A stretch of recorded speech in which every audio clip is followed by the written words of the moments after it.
Hello, and welcome to myfinanceteacher.org. Let's have a look at our regular review of a range of markets. We'll start with the US dollar. As you see, the short-term daily cycle of the US dollar is now 48 days old. If you look back at history, over the last couple of years, the average duration of these short-term daily cycles was around 59 days. Of course, sometimes it can be shorter, as over here, for example, in the middle of last year. But in either case, we are getting kind of close to the average duration of this cycle. And dollar today broke down below the 50-day moving average. We see a relatively big red candle on the US dollar. RSI is now over 45, and a couple of weeks ago it was just around 41.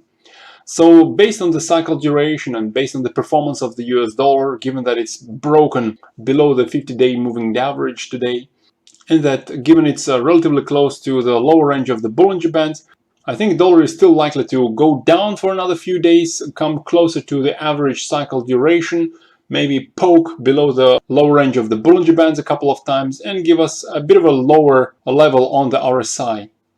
And after that, I would expect some sort of a bounce in the US dollar into the beginning of another short-term daily cycle.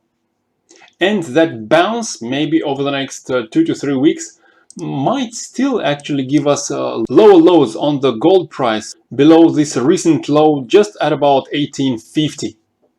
Based on the comments I receive on my videos, actually not a lot of people expect gold price to come down, and yeah, you might be right. Possibly gold has already given us the intermediate cycle low over here at the end of September, and we just see clear sailing for gold over the next couple of months to higher and higher and higher price levels.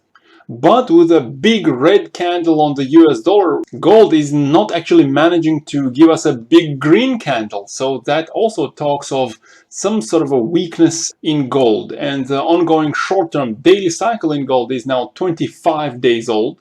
Usually these cycles last for about 1.5 to 2 months. So possibly as dollar bounces over the next 2 to 3 weeks, maybe gold might actually come down to retest these lows at 1850. Or maybe even break down a little bit below those lows. And actually, if you zoom in, you might actually see some sort of a head and shoulders formation on gold with a height of this formation of somewhere around $50 to $60. So if gold breaks below this neckline at about 1870, a measured move by $50 to $60 will give you a slightly lower low, somewhere around 1820, 1830. I would actually be quite glad to buy gold at levels closer to its 200-day moving average. After all, if you look at the end of September over here, gold still was over 7% above its 200-day moving average. And usually at the end of an intermediate cycle, gold does come much closer to the 200-day moving average or even breaks below that. Even back in the middle of 2011, just before the gold price shot up to 1900, at the end of this intermediate cycle back in the middle of 2011, gold still came down to just over 4%. And back in early September this year, the distance between the 200-day moving average and the low was still over 7%. So there is still some good chance for gold to come down actually closer to that 200-day moving average. Although, again, nobody knows the future, and of course, there is also a chance that this low back in the end of September was the end of the intermediate cycle in gold, and we are going to see a strong rally over the next couple of months. But in my personal positions, I'm still only lightly allocated to gold, and I'm looking forward for some sort of a hint from gold before I can increase my allocation substantially. A hint would be a break down from this neckline, or maybe a break above this 50-day moving average might actually tell us that, okay, the intermediate cycle rally is ongoing and we're gonna get on board. Next, looking at the optimism level on gold. This is as of closing on the Friday. As you see from history, usually it's good to buy gold when this optimism is quite low, closer to 30. Sometimes, over the last year or so, it's been also pretty good deal to buy gold when this optimism level is only somewhere around 50. But the more recent spike in optimism isn't really holding, And after poking above 75, we're down to below 70 again, which again tells me that there is still a chance for a noticeable decline in gold price, but only over the short term. In the long term, the fundamentals for all precious metals are outstanding. Over the coming few months, I think there is an amazing opportunity for really nice gains in precious metals, and we're going to keep track of that opportunity as well as opportunities in other assets at myfinancesteacher.org.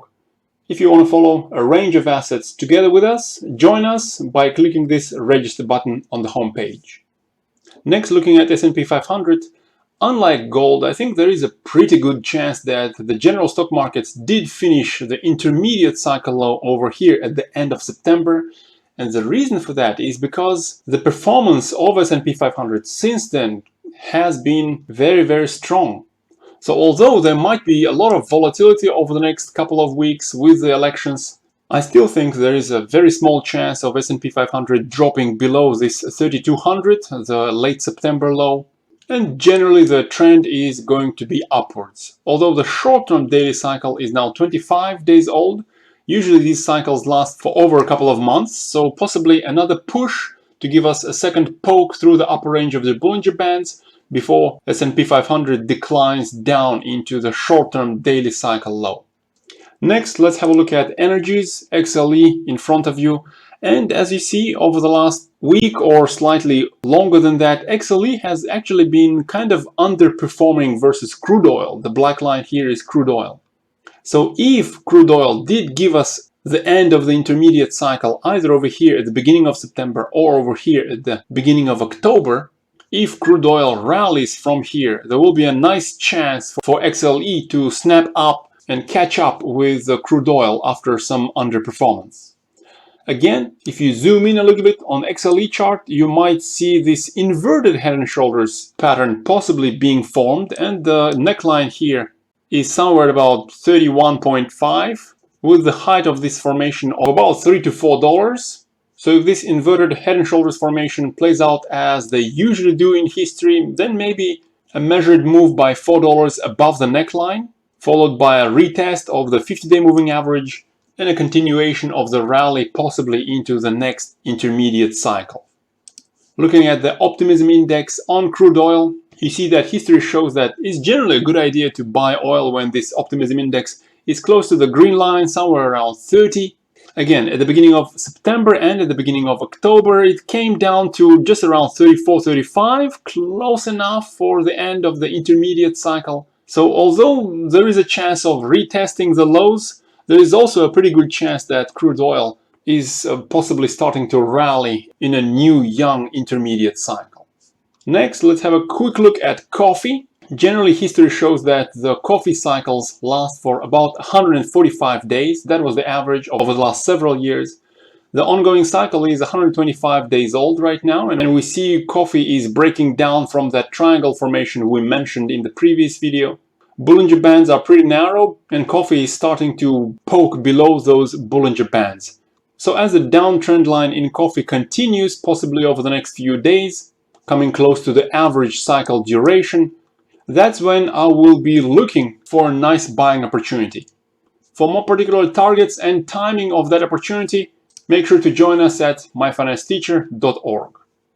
Looking at the Optimism index on coffee, we see that, again, usually history shows that it's a pretty good opportunity to buy coffee when this Optimism index is down to the level of 20, the green line. But it's also sometimes a really nice opportunity to buy coffee when this Optimism index is close to 30, as it happened in 2020. And back in early October, the Optimism index on coffee was still slightly above 40. So just as I mentioned, I still expect slightly lower prices and slightly more fear in this coffee market. Next, let's have a quick look at copper. Generally, the cycles over the last few years lasted for an average of 32 weeks. The ongoing cycle in copper is now 31 weeks old, and this low back in late September came when the cycle was 28 weeks old. So there is a chance that copper did actually give us a cycle low back at the end of September, but I think there is a better chance that copper is still going to cool off and give us maybe a bit of a long cycle, longer than 32 weeks old. As you see, the 14-week RSI hasn't really dropped that much back in the end of September. It only came down to above 61. And if you look at the Optimism index on copper, it's pretty high right now. It's far above the red line. And back in early September, it didn't really drop that much. It only came down to the level of 60. And as you see, history shows that it's usually a good idea to buy copper when this Optimism index is close to 30. So still waiting on copper to give us a nicer buying opportunity. Next, let's have a look at Bitcoin. Bitcoin's 2-month cycle is now 41 days old. And what I expect from Bitcoin is another push higher, possibly over the next several days, possibly into this resistance zone of $12,000, which is a round number, and the resistance supported by some of the recent highs. We see that the 14-day RSI hasn't been into overbought area yet during this cycle. So there is a chance, as I said, for Bitcoin to push higher over the next few days, give a chance to RSI to enter into the overbought area and decline into the usual cycle duration of about a couple of months. Looking at the daily chart, zoomed in a little bit, you see that Bitcoin is generally following this uptrend channel since early September, and it's now pretty close to the upper range of this channel. Again, if it continues higher a little bit over the next few days, possibly poked out of this channel, coming close to $12,000, giving us a lot of greed on the market with the cycle top, that will possibly be a nice opportunity for Bitcoin to move down into the end of this 2-month cycle and into the cycle low. Next, looking at the optimism levels, we see that back in the middle of October, the optimism index on Bitcoin reached somewhere around 70. Usually cycles top with this optimism index somewhere between 70 and 85. So there is still a chance for Bitcoin to bring this optimism level a little bit closer to that red line over the next few days.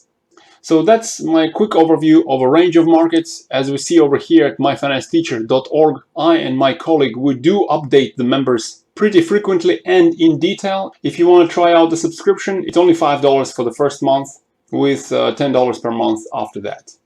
That's at myfinancesteacher.org. Let me know what you think of this analysis in the comments below. Remember to hit that like button and subscribe to the channel. For now, I wish you a wonderful day and good luck in your trades.